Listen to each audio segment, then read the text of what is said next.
But Stanley just couldn't do it. He considered the possibility of facing his boss. Admitting he had left his post during work hours, he might be fired for that. And in such a competitive economy, why had he taken that risk? All because he believed everyone had vanished? His boss would think he was crazy. And then something occurred to Stanley.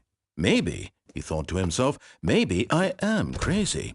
All of my co-workers blinking mysteriously out of existence in a single moment for no reason at all.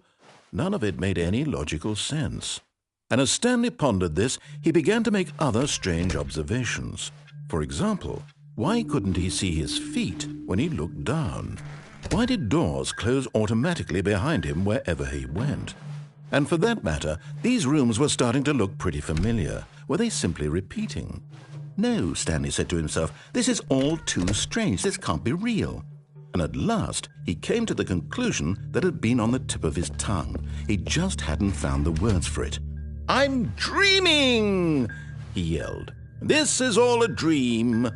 Oh, what a relief Stanley felt to have finally found an answer, an explanation. His co-workers weren't actually gone. He wasn't going to lose his job. He wasn't crazy after all. And he thought to himself, I suppose I'll wake up soon. I'll have to go back to my boring real-life job pushing buttons. I may as well enjoy this while I'm still lucid. So he imagined himself flying and began to gently float above the ground. Then he imagined himself soaring through space on a magical starfield, and it too appeared. It was so much fun, and Stanley marveled that he had still not woken up. How was he remaining so lucid? And then perhaps the strangest question of them all entered Stanley's head. One he was amazed he hadn't asked himself sooner. Why is there a voice in my head dictating everything that I'm doing and thinking? Now the voice was describing itself being considered by Stanley, who found it particularly strange. I'm dreaming about a voice describing me, thinking about how it's describing my thoughts, he thought. And while he thought it all very odd and wondered if this voice spoke to all people in their dreams, the truth was that, of course, this was not a dream. How could it be? Was Stanley simply deceiving himself, believing that if he's asleep, he doesn't have to take responsibility for himself? Stanley is as awake right now as he's ever been in his life. Now, hearing the voice speak these words was quite a shock to Stanley. After all, he knew for certain, beyond a doubt, that this was in fact a dream. Did the voice not see him float and make the magical stars just a moment ago? How else would the voice explain all that? This voice was a part of himself too. Surely, if he could just... He would prove it. He would prove that he was in control, that this was a dream. So he closed his eyes gently, and he invited himself to wake up. He felt the cool weight of the blanket on his skin, the press of the mattress on his back, the fresh air of a world outside this one. Let me wake up, he thought to himself. I'm through with this dream. I wish it to be over. Let me go back to my job. Let me continue pushing the buttons. Please, it's all I want. I want my apartment and my wife and my job. All I want is my life exactly the way it's always been. My life is normal. I am normal. Everything will be fine. I am okay.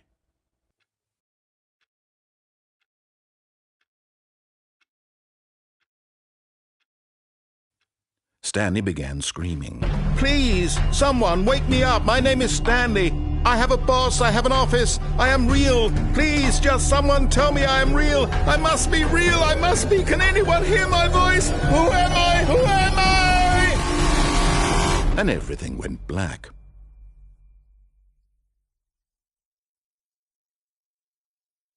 This is the story of a woman named Mariella. Mariella woke up on a day like any other. She arose, got dressed, gathered her belongings, and walked to her place of work. But on this particular day, her walk was interrupted by the body of a man who had stumbled through town talking and screaming to himself, and then collapsed dead on the sidewalk. And although she would soon turn to go call for an ambulance, For just a few brief moments, she considered the strange man. He was obviously crazy. This much she knew. Everyone knows what crazy people look like. And in that moment, she thought to herself how lucky she was to be normal. I am sane. I am in control of my mind. I know what is real and what isn't. It was comforting to think this, and in a certain way, seeing this man made her feel better. But then she remembered the meeting she had scheduled for that day, the very important people whose impressions of her would affect her career, and by extension, the rest of her life. She had no time for this, so it was only a moment that she stood there, staring down at the body. And then she turned and ran.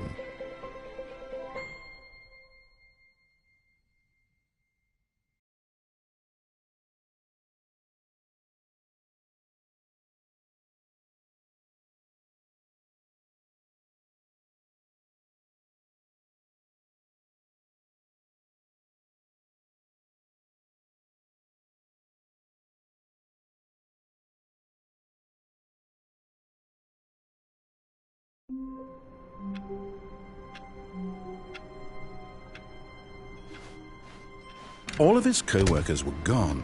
What could it mean? Stanley decided to go to the meeting room. Perhaps he had simply missed a memo.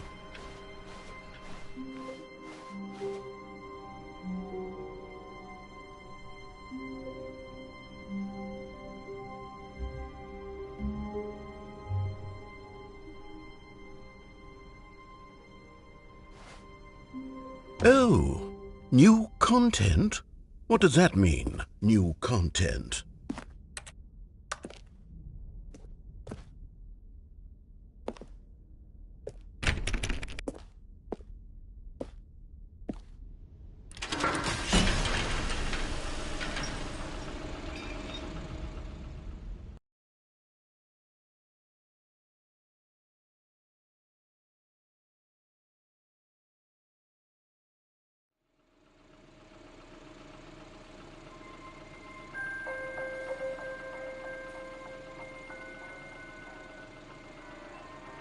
Hello, and thank you for playing the Stanley Parable Ultra Deluxe.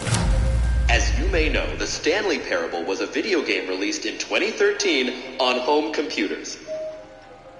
After receiving critical and commercial success, it was expanded upon in 2022 with the Stanley Parable Ultra Deluxe, a reimagining of the game for consoles and home computers.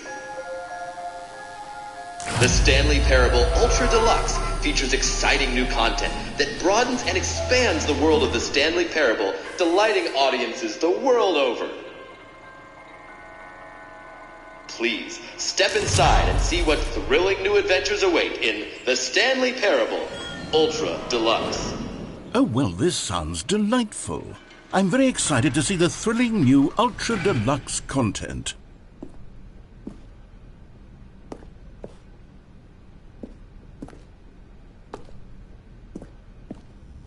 Okay, so far it's an elevator. Nothing special yet, but I'm sure it's just the beginning of a mesmerizing adventure.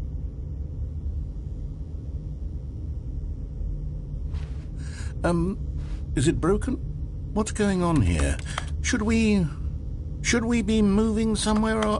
Oh, there we go. All right, finally, at long last, it's on to the new content. I've never been more ready. Let's do it.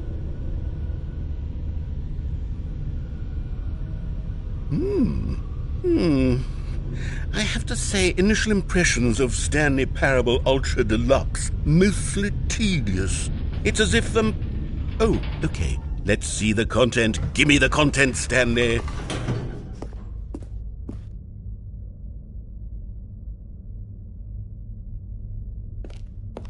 All right, let's see. It's the jump circle.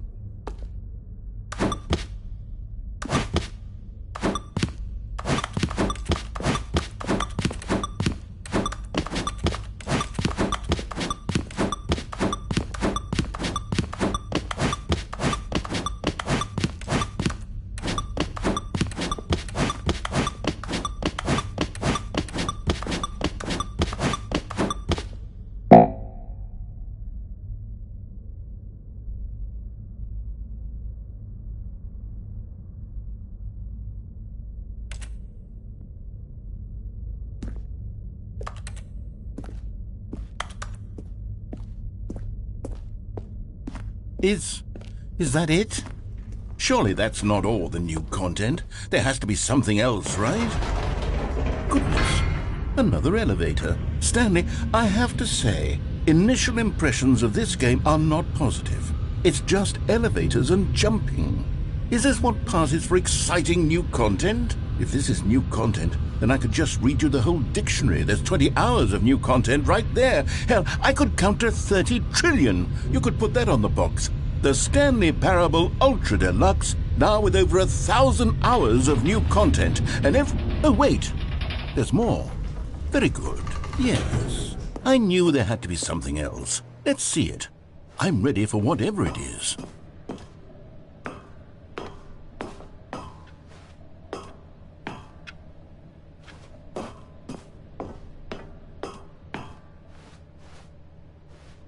That's it?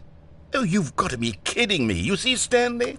This is what happens when greedy video game developers with no respect for their fan base rush a cheap expansion to market for no reason other than to make an easy dollar. And don't get me started on the level of craftsmanship that's gone into it. In fact, I'm looking right now at the game's trophies, and it's hard to believe one of them actually says, "Test trophy, please ignore." What quality assurance department signed off on this?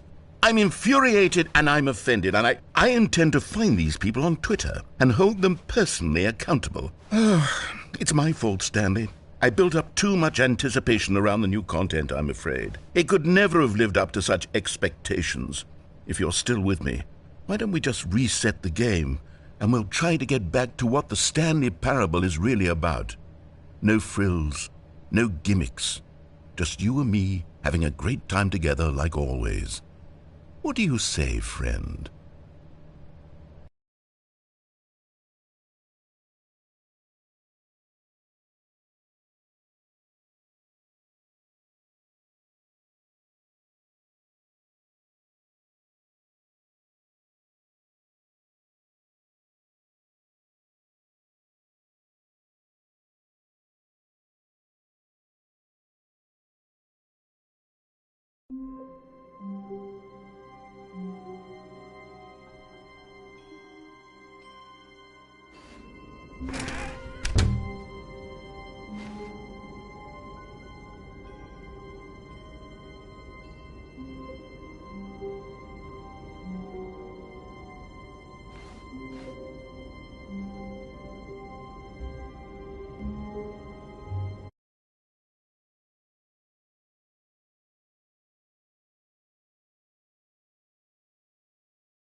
Oh shit, Digglesby?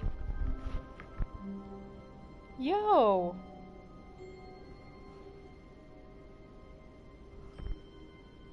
I didn't expect anyone to actually fucking head on here.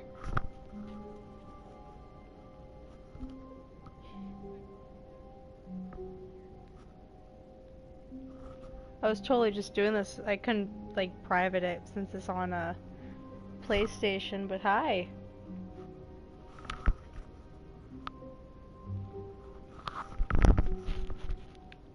Oh.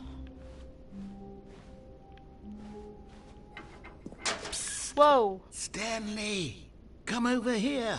In the vent. I want to show you something. Oh, okay.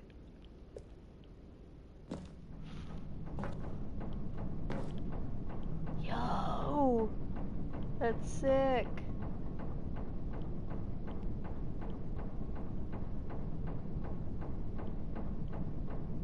This feels like the portal to Secret Chamber. Yeah, long time no see, Digglesby.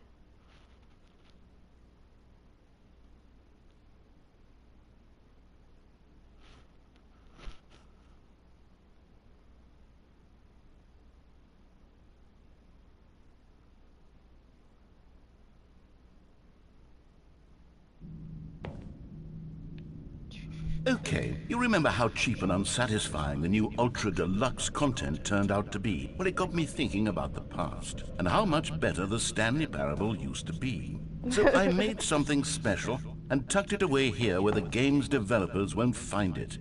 Just our little secret. Take a look. Whoa. That looks like the Harry Potter. I call it the Memory Zone. It's where I've been storing all my favorite memories so I can relive the peak experiences of my life whenever I want. Experiences like the launch of the Stanley Parable on PC. Okay.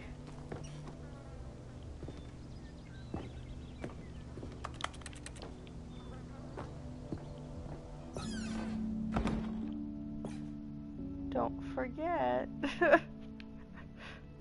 Zone, sweet zone. You see, Stanley, doesn't the Memory Zone remind you of how wonderful Stanley Parable was before it was sullied with a cheap PlayStation port?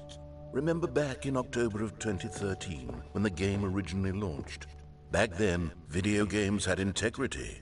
Back then, it all meant something. Oh, the waste.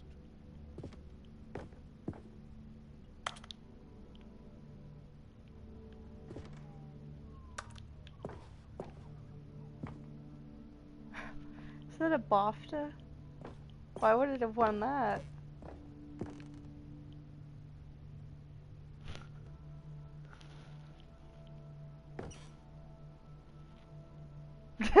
I want that meme. I gotta download that.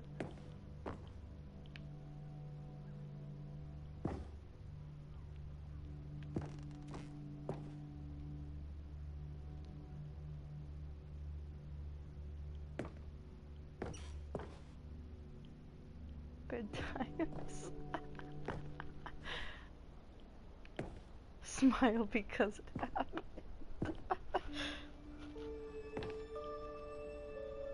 Trip down memory lane. Just a random dollar.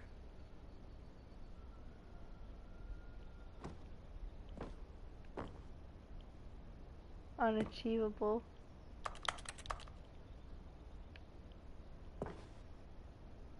I almost got that achievement, except I logged on and I wasn't connected to something, and it had achievements off, and so I didn't get the achievement.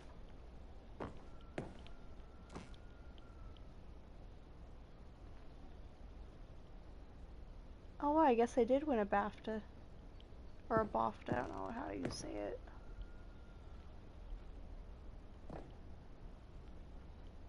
New video game releasing today.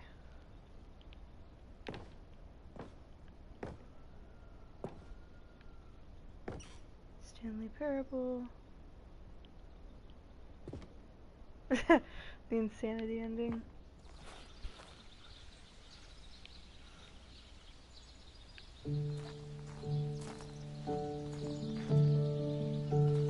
It's a cute little homage. Je suis dans la memory zone, c'est cela privé. And over here is where I keep reviews of the Stanley Parable. Like this stunning triumph of games journalism, 10 out of 10 from Destructoid.com. James Stephanie Sterling writes, and I quote, "Where so many games that aspire to be more than games end up less than any form of art, Stanley Parable strives and then succeeds to be every game ever created." Did you hear that, Stanley? Every game ever created. That's how grand and all-encompassing the original Stanley Parable was.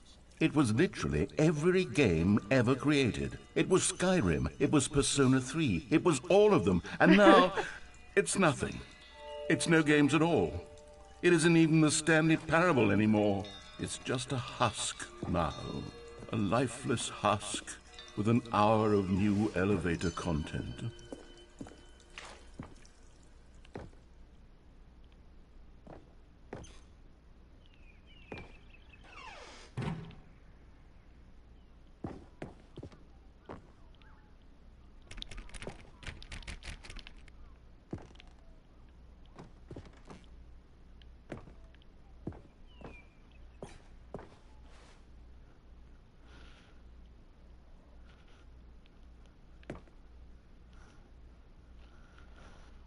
That's cool.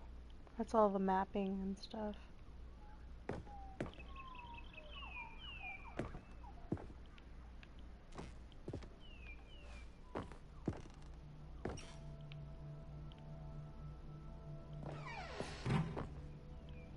Here's another moving passage, this time from GameSpot.com. The Stanley Parable is both a richly stimulating commentary on the nature of choice in games and one that offers some of the most enjoyable, surprising, and rewarding choices I've ever been confronted with in a game. 9 out of 10. Don't you get it, Stanley? The game was perfect. It didn't need anything else. It didn't need new content. All they had to do was transport it in pristine condition along to the PlayStation. Boom, done. And they couldn't even do that. Couldn't resist the urge to go meddling with a beloved franchise.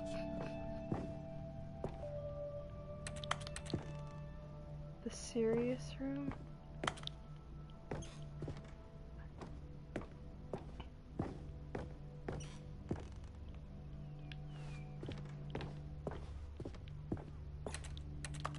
How do I...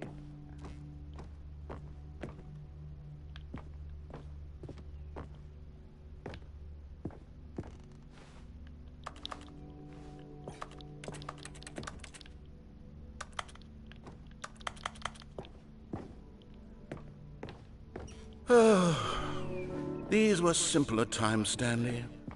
But I wouldn't give to go back to have it all over again. Wait, hang on. I don't recall this part of the memory zone before. What's this? What's down here? Oh no, oh God, no, Stanley. It's a collection of reviews from Pressurized Gas, the extremely popular online storefront for computer games. I haven't looked at these in years. I can't even imagine what's been collecting down here. Surely these reviews were glowing as well, weren't they?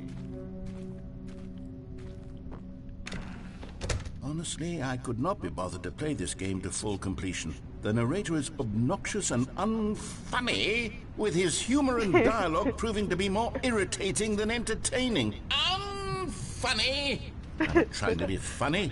I'm trying to make a serious work of art. I suppose I could write up a handful of gags to insert into the Stanley Parable, but the game is already such a densely layered web of profound philosophical insights that I can't even imagine where I'd have the room to stick them.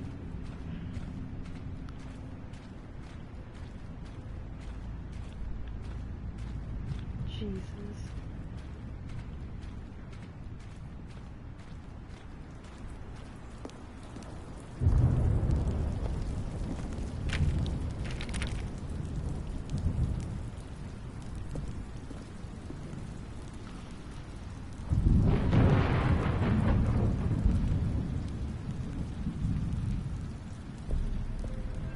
Okay, let's see what this one says.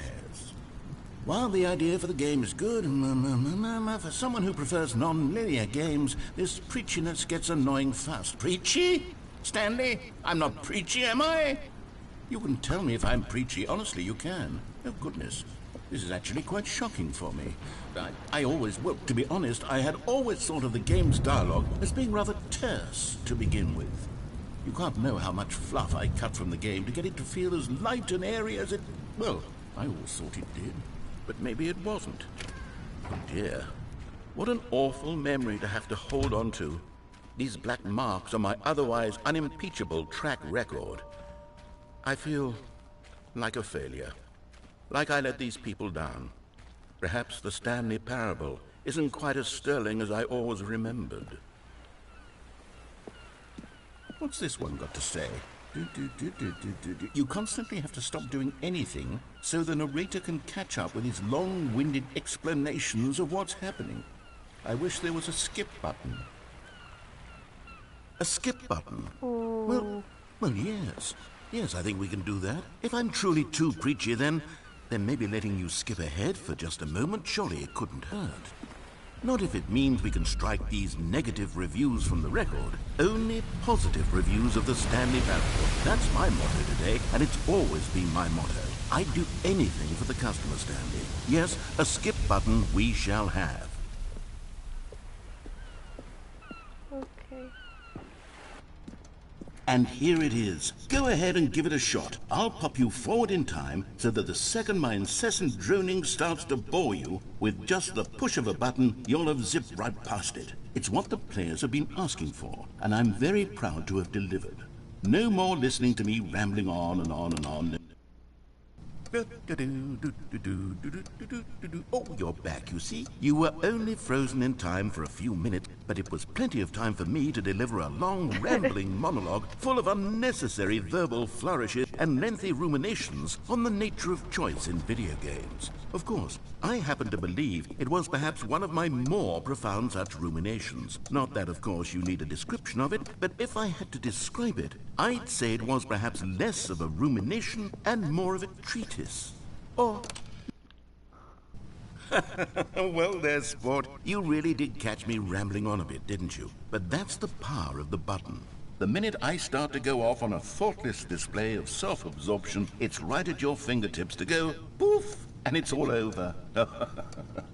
I can't wait to see what Cookie 9 will say about this, and whether they'll edit the rating of their pressurized gas review, or at least change some of the wording, perhaps. To be honest, I don't even know if one can change their review in the first place. I guess I should become better educated. Okay, welcome back, Stanley. Now, I should say that the amount of time the button has been skipping through is becoming longer and longer. That last one was, well, I want to say maybe 30, 45 minutes? It's not unendurable by any means, but it's, well, there's really only so much I can ramble on to myself about. I know, it's shocking, isn't it? But at any rate, I do suggest that we not press the button again. I think the skip button has been aptly demonstrated, and we can say goodbye to it and just... Wait, how do we get out of here? Where did the door go? Wasn't there a door that led into this room? I do feel quite certain that there was one here before. How else would we have gotten into the room in the first place? I don't think one can enter a room without a door of some... Stanley! Stanley, please don't push the button again. It's been 12 hours. You've just been frozen there. I don't know why the skips are getting longer, but they're really, truly getting longer, and my God, there's no way out of the room. Stanley, the door is gone. It's completely gone. I've looked at it from every angle. I've checked every one of those walls 1,000 times, and there's no door, Stanley. There's no door. There's just you and the button, and if you keep pressing it, I have no idea what will happen. I have no idea how long I'll be made to sit here, and more than anything else... Oh, Stanley, you're back. You're back. Oh, my goodness. I have someone to talk to again. Stanley, I think it's been a week. Or 2 weeks. I've been sitting here all that time. Just sitting here. Not a single person to speak with. And you'd think that that's just how it's always been, right? Me talking and you saying nothing. Would you think that it's exactly the same as always? Doesn't that feel like what we've already been doing? Me just talking? But it isn't, Stanley. It isn't the same at all. It isn't even close. Because I know you can't hear me once you push that button. That's what I'm realizing now, Stanley. I'm realizing that I needed to know that someone was listening. I needed there to be a vessel through which my words were moving. It was the vessel I needed, Stanley. Not the outcomes, not the story. None of that matters anymore. I'll give it all up. I'll give up every branching path. I'll burn my story to the ground. One single thing I need, and God, I can see now that I need it more than anything, is to know that someone else is taking it in. These words that I'm saying, I need to know you can hear me. Because maybe, Stanley, maybe, if you can hear me, then maybe it means I'm real. Maybe I'm not just a fiction. Was I scared of that all along? Perhaps, yes. Perhaps I've been scared this whole time, that if I stop speaking, I'll slip backwards into the silence and be consumed by it. I can't be taken by it, Stanley. I can't lose myself in the stretch of emptiness between you and me. When you press that button, you're still right there, but I know you're so tremendously far away. And in those moments, the emptiness folds itself outward in between the two of us.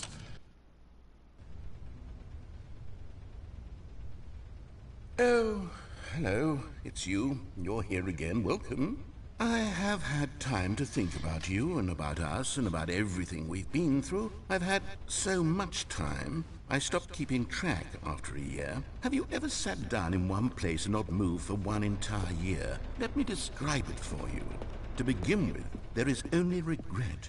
There is only the turning wheel of missed opportunities. I felt nothing at all but regret for the longest time, Stanley.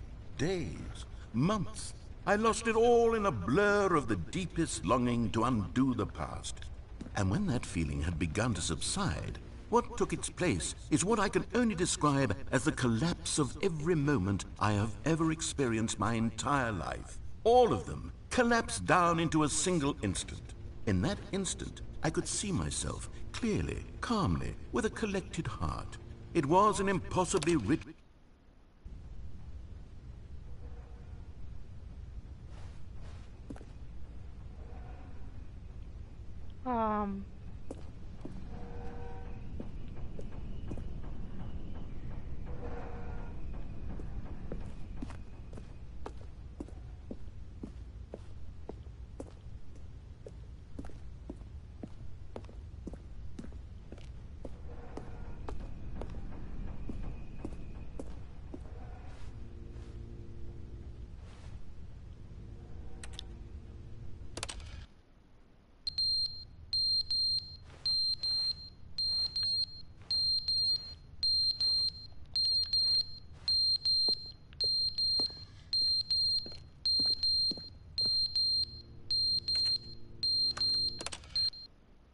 But they didn't understand the game was never meant to be funny. It was meant to have a point. It was meant to speak to the human condition. But where are the jokes? Where are the jokes? They bemoaned, they screamed, they gnashed their teeth and said, entertain us. It wasn't enough. They had to leave a pathetic little thumbs-down review and make all of their pitiful demands. But then, he's talking too much, they said. First, he didn't entertain us, now he won't shut up. It's the inconsistency, it's the lack of accountability. It's the unwillingness to examine with an uncompromising heart the words that they are speaking into the world. As though there were no consequences for a lack of cohesion in one's assessment of others. But of course, absolutely anyone can leave a review. So here's what we get. We get these demands that seek everything and are accountable to nothing. We get a world where someone will say, oh, there should be a skip button. You should be able to freeze Stanley in place while the narrator sits there forever and ever. We want all of this in the new Stanley parable. We demand it. And then, because it was said, because it was spoken, now it simply has to happen.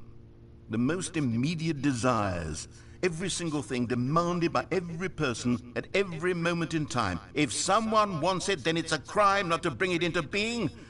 Have we been given to indulging every fleeting whim for no reason other than to do so? Yes! Yes! It seems that this is now the world we live in. It seems that we are a people living in such bleakness and discomfort with ourselves that our entertainment is now our lives. It has come to represent us. It absolutely must speak to who we are as people, because otherwise, without our entertainment, we have nothing.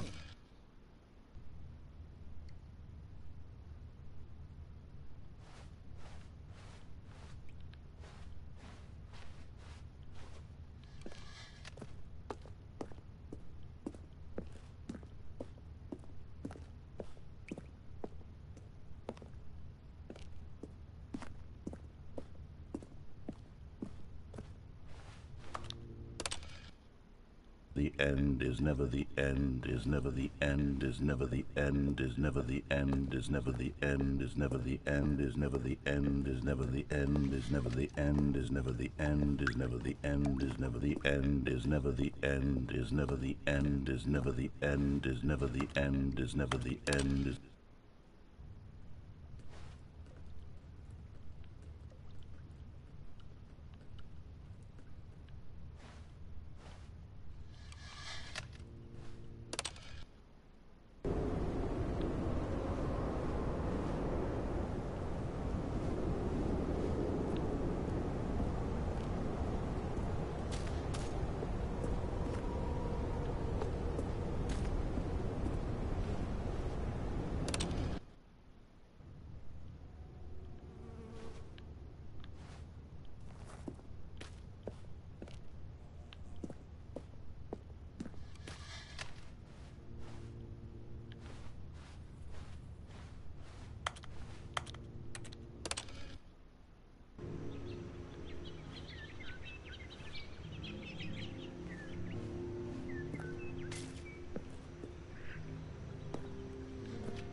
All of his co-workers were gone.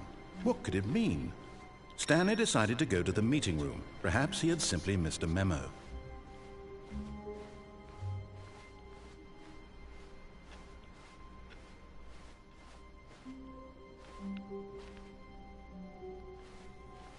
Oh, good. You notice my sign. Yes, I have something very exciting to show you.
You see, Stanley, I've been reflecting on the Stanley Parable and about how roundly disappointing this ultra-deluxe version has turned out to be.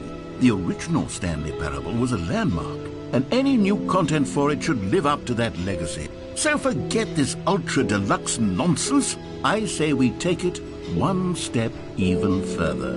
Which is why I'm very proud to announce for the first time ever, the Stanley Parable 2.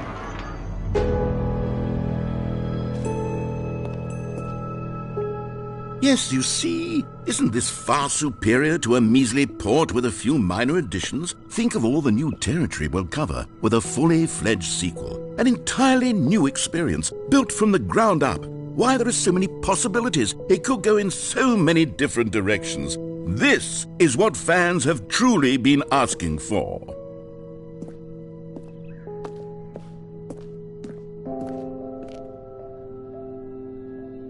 Calling it the Stanley Parable 2 is just so much catchier than Ultra Deluxe, don't you think? Ultra Deluxe? What does it even mean? But the Stanley Parable 2, now that's an artistic statement right there. It's future-oriented. It screams progress and innovation and long-term franchising potential.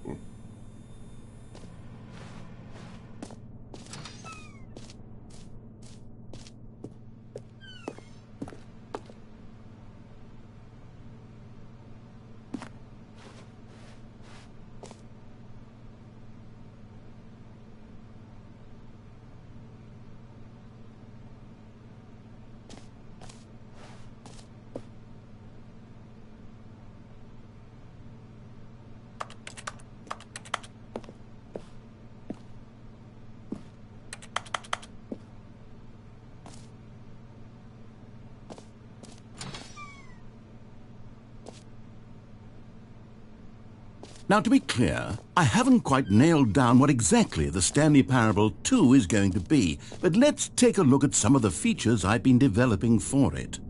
I figure that if I can loosely organize a handful of interesting concepts, that surely the game will sort of naturally spring up around them. It'll all work itself out. Game development is much more of a fuzzy magic than anything scientific or logical, really.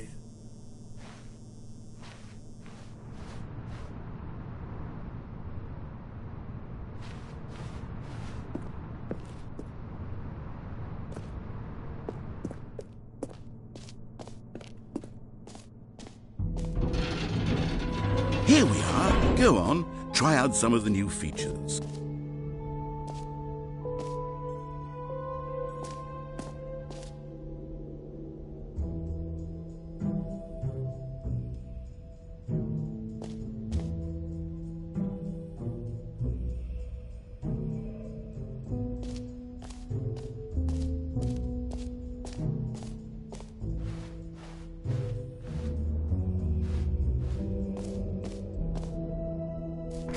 For the Stanley Parable 2, I asked myself, what do players really want?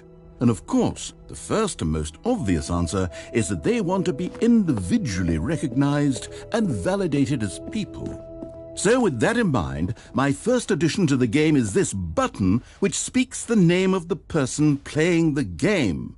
Isn't that wonderful? Jim. Sorry, I should have clarified. Right now, the button only says the name Jim. But of course, in the final game, this button will say your name, whatever name that is. Here, let's have you role-play as Jim to really simulate the full experience of this feature. Just play along. I promise you'll love it. Okay, here we go. Let's take a deep breath, clear your mind, forget whoever you are, and simply become a person named Jim. I want you to imagine yourself living as Jim. Sleeping and waking as Jim, falling in love and being heartbroken as Jim, seizing all of the world's possibilities as Jim, and as Jim watching your dreams crumble into dust. Do you feel it deeply?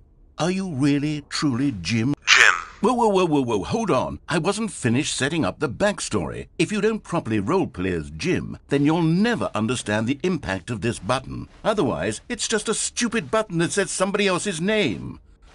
Okay, we're doing it again, and this time let me finish first. Now, allow yourself to become Jim.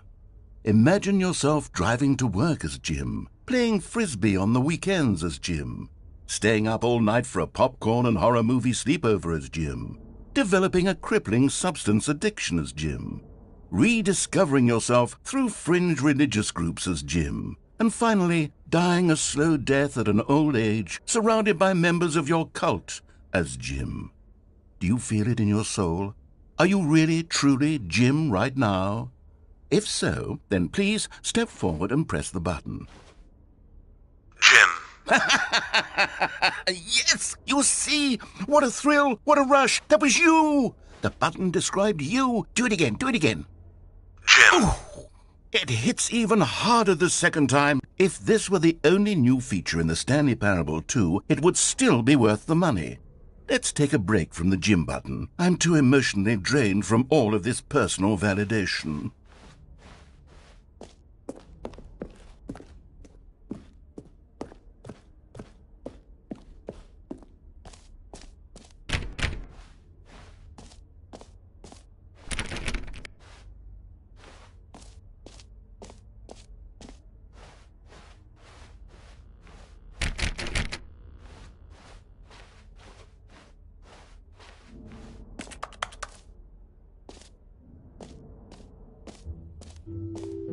I suppose I could allow only people named Jim to play the Stanley Parable 2. That would actually save me the work of finishing this feature.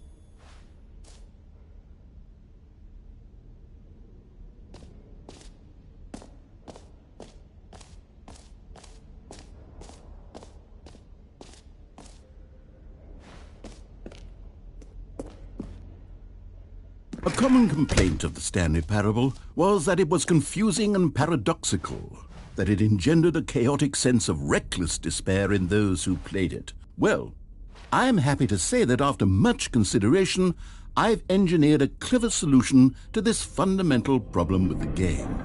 It's the Stanley Parable Reassurance Bucket.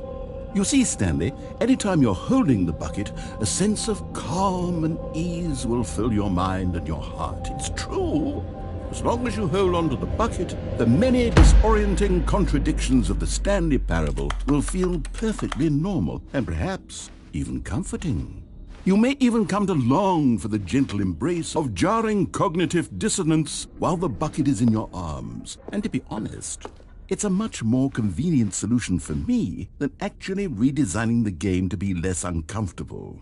Can you imagine what a pain in the ass that would be? Yes, the bucket is the perfect solution. Come on, give it a try.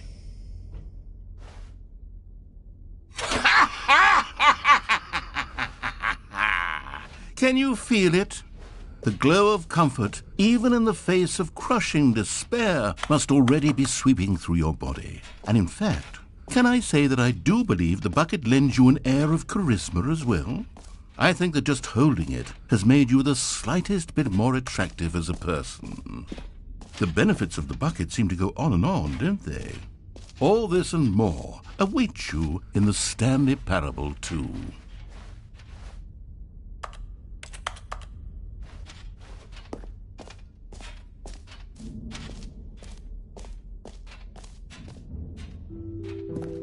Does anyone give out awards for most enjoyable bucket in a video game? That really should be an award if it is. Okay, I'll be honest, I haven't yet decided on this one. I think that in the new version, the office could use a bit of decoration, like balloons. But I'm undecided on Get Well Someday and Happy 12th Birthday. Which would you go with? You know, sometimes when you solicit another person's opinion, it makes you realize that you knew which one you actually really wanted all along. Happy 12th birthday, step-niece, it is.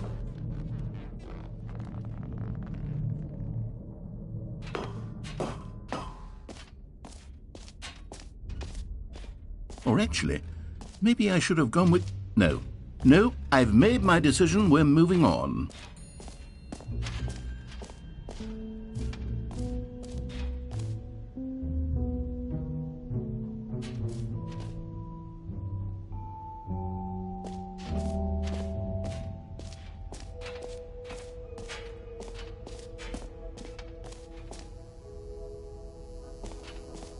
Now, here's something special. You remember that broken test trophy that got left in the game on accident? Well, I'm developing a technology to simply give you the trophy. Yes, you see, you'll come to this lever, and when you pull it, the trophy will be given to you. It's as simple as that. Okay, perhaps I should have clarified. This is technology that will exist. Right now, the trophy is still fully broken. I'm not a wizard, Stanley. But I guarantee it will be fixed in the sequel to at last satisfy the hordes of ravenous fans all over the world who have been uproariously demanding this feature. Gamers, we hear you, and I promise it will happen.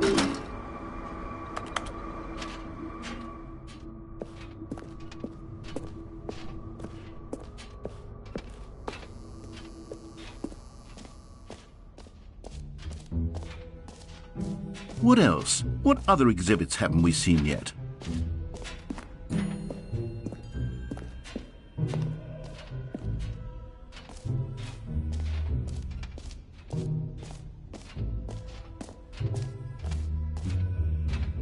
You know what? Let's bring the jump circle back for Stanley Parable 2 as well. It's a... Oh, wait. You already spent all your jumps the first time we saw the jump circle? Oh well. I suppose it can just be a nice decorative piece then.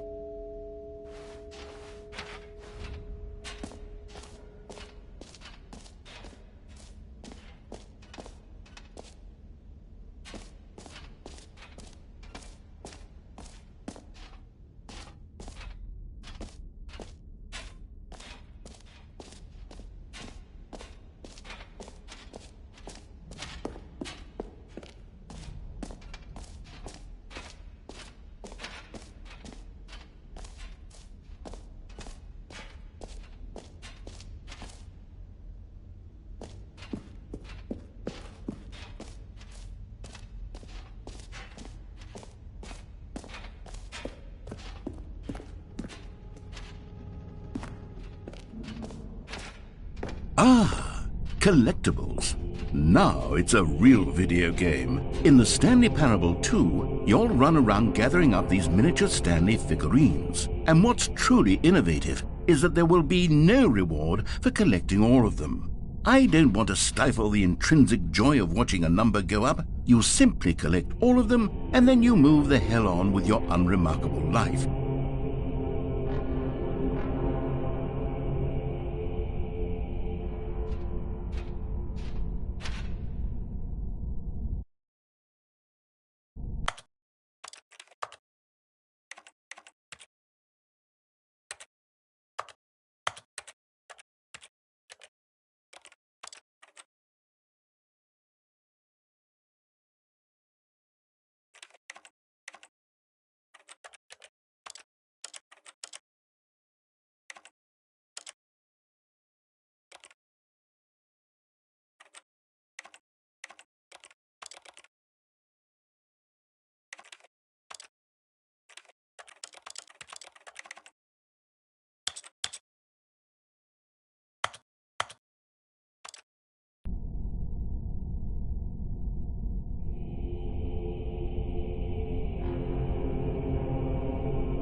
God, it really is the worst when you collect everything in a video game and then they give you a big fancy reward for it. Absolutely tragic.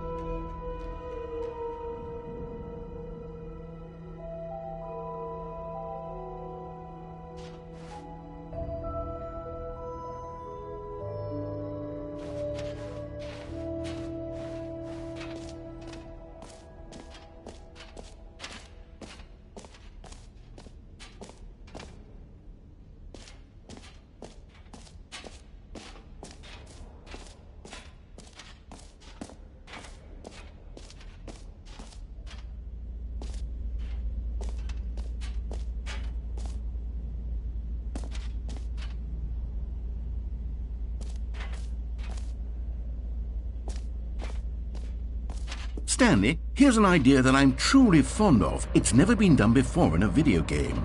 This is in fact a hole that you can fall down forever. That's right, infinite falling. You can fall until the end of time if you like. A stunning leap forward for video games as a medium.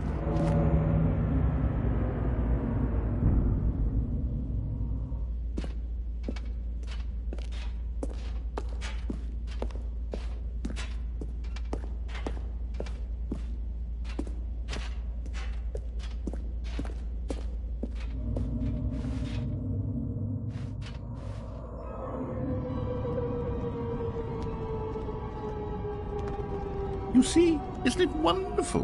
One of my more ingenious concoctions, if I do say so. Now then, since you've gotten to see the infinite hole, you can press the teleport button to pop back up to the top, and we can continue onward. Now, I don't mean to be a bummer, but I do recommend you use the teleport button to go back to the top. Maybe do it on the sooner... Great! Now, I'm very excited to show you even more of my ideas for the sequel.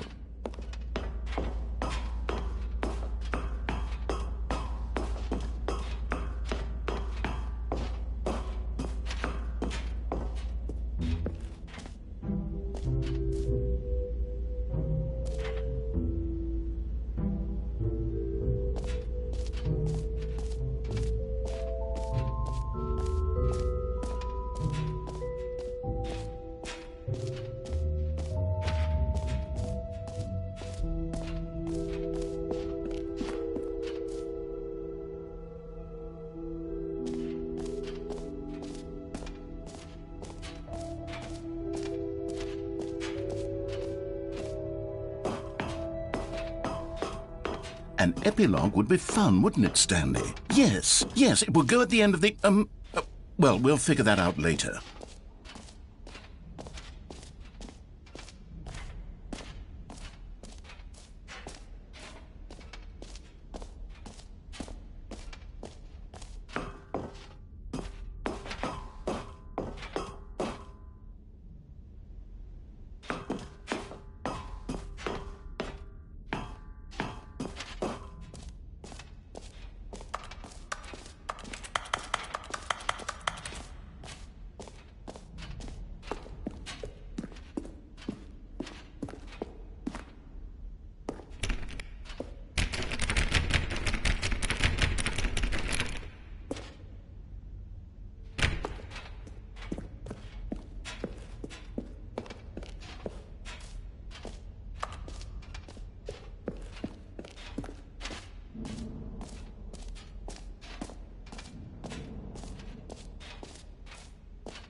All right, have you seen everything you wanted to? Ready to move on now?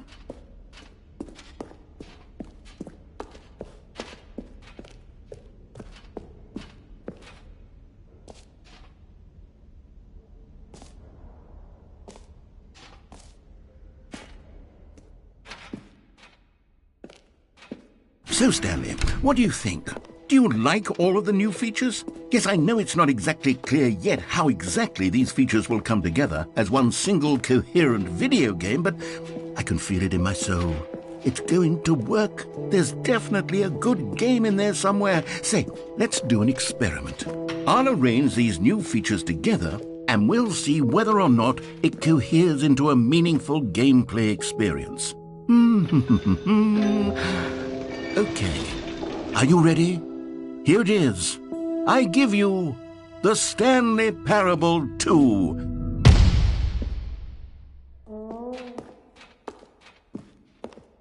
I mean, there's potential here, right? It's sort of... Okay, never mind. Hold on. Let me do a different arrangement. Okay, yes, this is much better. I feel good about this. Here we go. Version 2. Who am I kidding, Stanley? This isn't a coherent video game at all. It's a lot of gags. And I do very much enjoy creating gags, but they don't add up to anything. I wanted more than anything to create a sequel that would capture all the magic of the first game. I wanted fans to love it. No matter how good these gags are, they won't stand on their own. They would need the structure and the gameplay of the original. Wait, maybe that's it. I can take the original Stanley Parable and simply, well, insert a few of my new features into it. Tastefully, of course. With respect. With care for the vision and integrity of the original game. Would it possibly work? I suppose it could. But it would need a really, really tremendous title screen. A title screen that says with bold and uncompromising conviction, "This is the Stanley Parable 2." Let me see if I can whip something up. All right, perfect. Go ahead. Take a look.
This is the story of a man named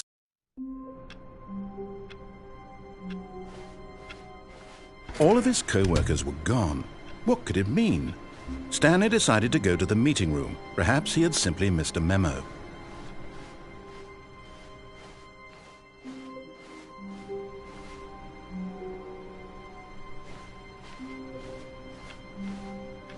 Stanley felt the bucket calling to him, begging him to pick it up. Why was he not doing it? Stanley picked up the bucket.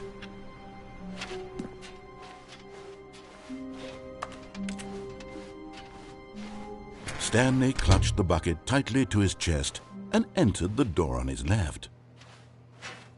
This was not the correct way to the meeting room, but Stanley had felt the bucket calling to him, telling him that the employee lounge was simply the place to be. And here it was. Had the bucket turned out to be correct? Was this better than the meeting room? No, never mind. The bucket was wrong. Stanley took the door on his left to go back to the meeting room.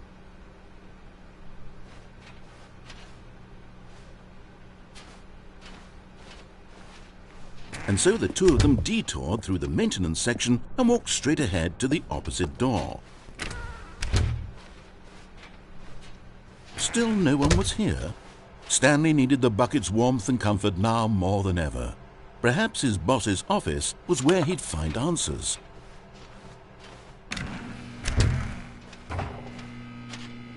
Oh, Stanley, can you feel it? The broom closet. It wants the bucket. You can feel that, can't you? The aura of jealousy? It's as clear as day. This broom closet believes it deserves the bucket. I can really feel it now. It's a bucket. It belongs in a broom closet. That's what the broom closet is trying to say here. It's supposed to go with the other cleaning supplies. Good for you, Stanley. Don't give in. Don't hand over the bucket. I know how hard it must be, given the pressure that the broom closet is putting on your shoulders right now, but you have to be strong. This is your bucket. This is your companion and lifelong friend. You can't hand it over. Oh, no. We're getting into name-calling now, it seems. Is this how low the broom closet has sunk, that it has to resort to this stream of petty insults simply in order to get you to hand over the bucket? Stanley, I never liked this broom closet for a variety of reasons, but even this is worse than I had imagined. And wait, now the broom closet has the gall to imply that you and the bucket are not truly deep and lasting friends? That your relationship is purely superficial and convenient? That your life is so banal and meaningless that you'd feel the same? Coming to a staircase, Stanley and the bucket walked upstairs to the boss's office.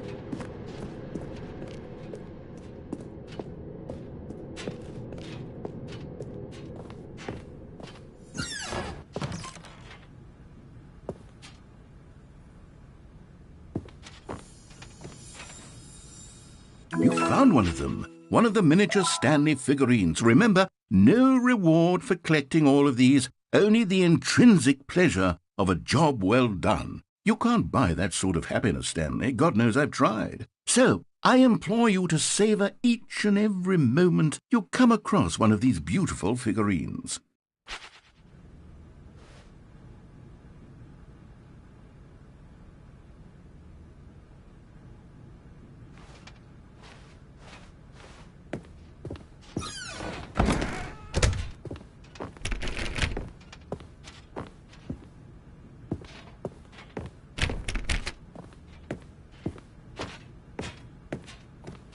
Stepping into his manager's office, Stanley was once again stunned to discover not an indication of any human life. Crushed by the weight of this revelation, Stanley may have broken down into an emotional dumpster fire if not for the soothing presence of the bucket. Even now, in his darkest of hours, did the bucket's warmth and guiding light pierce the dark clouds of confusion and chaos. It would be with him always. The bucket would, and he knew it. The two of them were inseparable. At this point, Stanley was so absorbed in the tender spiritual connection he shared with the bucket that he didn't notice the keypad behind the boss's desk. Nor in his bliss of simply being near the bucket did he have any notion that the PIN number for the keypad was 2845.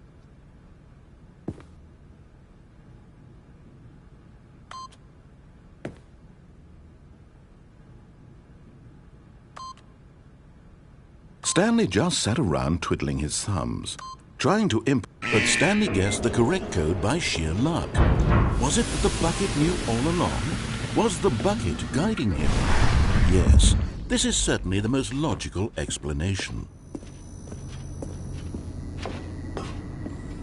Another miniature Stanley figurine. This, there really must be a snappier name for these things. What about mini-stands? Stanley figs? What about Stanlerines? Yes, I think I like that. Another Stanlerine under your belt.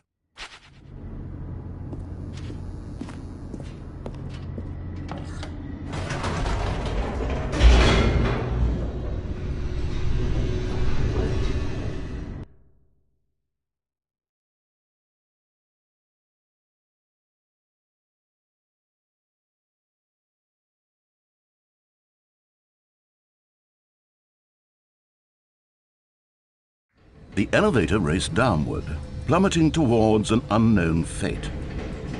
It would be all Stanley could do to keep himself together, if not for the bucket. Soothing him, comforting him, reassuring that in this darkest moment of uncertainty, he would be all right. The bucket is here for you, Stanley. Everything will be fine.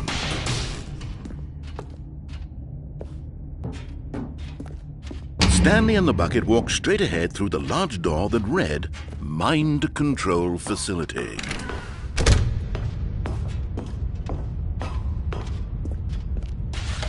The lights rose on an enormous room packed with television screens. What horrible secret did this place hold? Stanley and the bucket both wondered to themselves.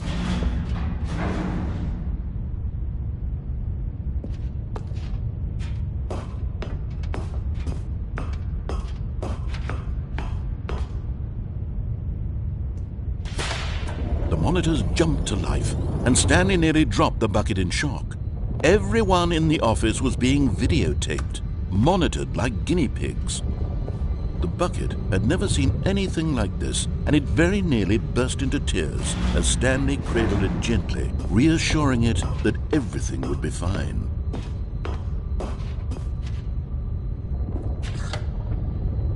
Was the bucket under the mind control facility's influence as well? Had the bucket been told to do things it didn't wish to do?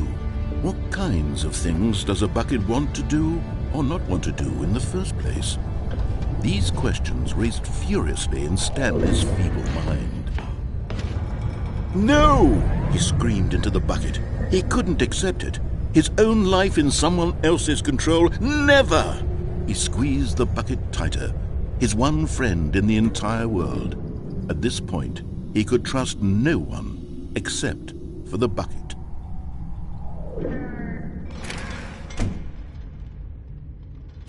But here was the proof. The heart of the operation. Controls labeled with emotions, happy or sad or content. Walking, eating, working, all of it monitored and commanded from this very place. And as the cold reality of his past began to sink in, Stanley decided that this machinery would never again exert its terrible power over another human life. For he and the bucket would dismantle the controls for good. Two best friends, Stanley and the bucket, up against the world. They high-fived in a really cool way, and the bucket made a sassy comment about taking down the system.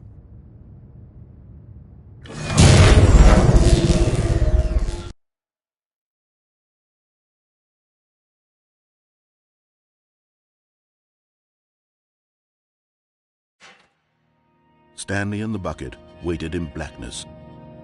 Was it over? Yes, they had done it.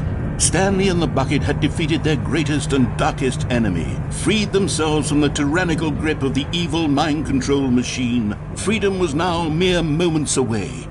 Excitedly, the two of them began to discuss the kind of life they wanted to live once they stepped through this massive door. The bucket wanted to learn to roller skate. Stanley wanted to sneeze in every country on Earth. Both of them wanted to begin watching a movie, any movie, but then stop it halfway through and begin watching it in reverse from the end. True, it was a simple life they envisioned, but it was one they'd lived together, with one another to lean on, to trust, to support, and... What? Wait. What was happening? Why had the door stopped? Was Stanley and the bucket not about to be freed?